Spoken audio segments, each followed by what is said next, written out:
Mushroom కర్రీని ఈ విధంగా తయారు చేసుకోండి. రైస్, చపాతీ, బిర్యానీలోకి చాలా రుచిగా ఉంటుంది. ముందుగా మష్రూమ్స్ తీసుకొని పైన బ్లాక్ కలర్ పార్ట్ అంతా కూడా నీట్గా పీల్ ఆఫ్ చేసుకోండి.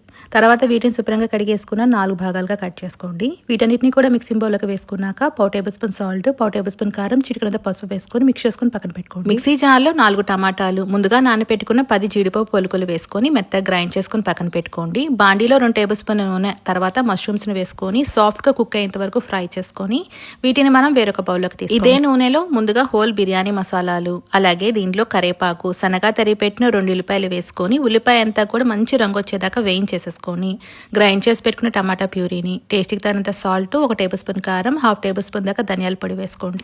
దీంట్లోనే మష్రూమ్స్ కూడా వేసుకొని బాగా మిక్స్ చేసుకొని 5 నుంచి 10 నిమిషాల పాటు సాఫ్ట్గా అయ్యేంత వరకు కుక్ చేసుకోండి. ఇలా ఆయిల్ అంతా పైకి తేలాక కొత్తిమీర జల్లేసేసుకొని వీటిని మనం సర్వ్ చేసుకోవడమే అండి. చాలా చాలా రుచిగా ఉంటుంది. సింపుల్గా అయిపోయింది కదా, మీరు కూడా ట్రై చేయండి.